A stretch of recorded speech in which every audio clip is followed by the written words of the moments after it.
Eyo mga paps, magandang buhay.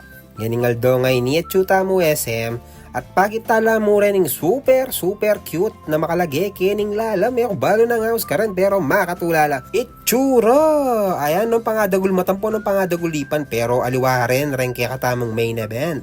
Atin tamong puntalan pipanganan ulit syempre dahil ikatamoy Dubs TV mag-review tamo ulit pamangan. Kaya't abayan nyo kami ngayon do ngay ni at puntalan tayo tangamanwan ko. Let's go! At ayan na, miras tanag at ang pupunta lang tamang lugar, rapin niya ng RK Smoky Bar and Resto. Located dyan pala yung lugar ay ni Kening Don Bonifacio, Pulong Bulu. Naman masakit pantunan basta hindalan papunta Marki nung iba't kabalibago. At ikit kaya pala yung kaliguran tamang RK. Nasantingin tatuna, patatuwa makanyan may inggit ko masanting ang akakit. At manaya kami kayan kasi medyo dakal tao. At kayong pamanaya mi pangabagya mo di natang noreng menu. Kaya kasi nung dakaling pila, kilwal pa mag-order na ka. Bakanta karas mo kilob, panayan mo na yung muwing kaya kang order. Post niya mong video tamo bakanta, yun na nung ating ken.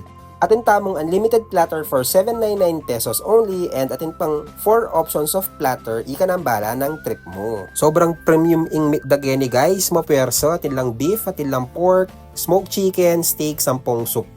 Atin lang mo namang appetizers, tacos, quesadillas, pastas, burritos, salads, burgers, and sandwiches.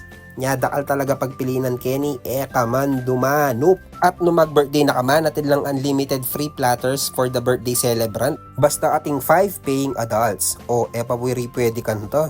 Kabang manaya kami, pansinan kitang karelang monitor, piplay de ing kaya katamong meto nga favorite vlogger, syempre, iwerin Pampanga. Makakatuwa mo kasi metong yakarang inspirasyon tamo yan, bakit makanyan lamo rin kaya katamong content at related laking food and food review. Nya, shoutout po kaya kayo, Sir Louis Season and Mark Kunanan. Minunayan din natang itang kaya katamong corn ribs.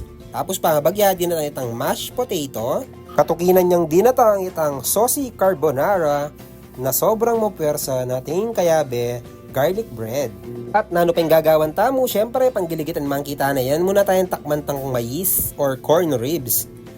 O kaya mo inilasa, not my favorite pero okay ya. Yung buri ko kini itang kayang parmesan cheese na makabudbud keng babo na ning mais. Nya, let's go! And syempre yung tutukita mong takman itang mashed potato. Yung masyadong tripping mashed potato so personal preference mo pero okay naman lasa. Yung misis na favorite ng mashed potato, approve na approve ya. So, okay mo naman ini. Yung next mo, ini metong karempya kaburi ko Kenny, itang saucy carbonara. Kasi talagang mapersaya, kayong sabo pa ako mabsina ka. Aside kitang saucy, dakalya pa bulog niya talagang kaman. May pakarine, Kening carbonara ngayon ni. At niya pang kayabe, garlic bread talagang mag-complement kitang lasa na. Ayan, kabang mapaliya matak tayo, may kintal tamo may bugta pa yata ang mikalasurugo. Pero okay mo yan, ang importante ka na ng mapaling pamangan.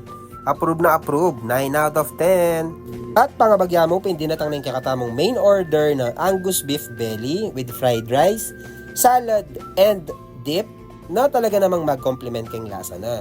Atin tamo namang chicken jerky with sauce and fried rice. At atin tamo pang aliwang order Kenny na smoked pork ribs. Tara at bakit ko pa kaya kayo ing aliwang order mi bakanta po tamunta kayo Kenny ating kayong idea at atin na kayong choices ako magkasakit mamili. Ayan atin tamong pork belly or smoked pork belly tapos atin tamo ring smoked skewers with sausage. At ating kaming order na makatula lagyo ingaw sandang dirty rice. Naman talaga literal amaran na yan manyapin lasa yan mo talagang lagyo no. Nya na ano pa yung panayan nyo, munta na kayo kening RK Smoky Resto and Bar. Ka magsisi, keng lasa at presyo. So guys, ano pang panayan nyo, manganta na. At giligitin monkey tane yan. Aya na kakityo manulupa yung sauce. Syempre pagit ko ba anta magwawa kayo't mainggit at munta na ko Kenny. Sana dyan pa kanano ka rin makapanalbe, maka-inspire tamo at mididinan lang idea rin alawang viewers na ka rin nila mga tutuki nung alalang balong puntalan. So makanano guys hanggang kanina pa Dubs TV ulit. Peace out.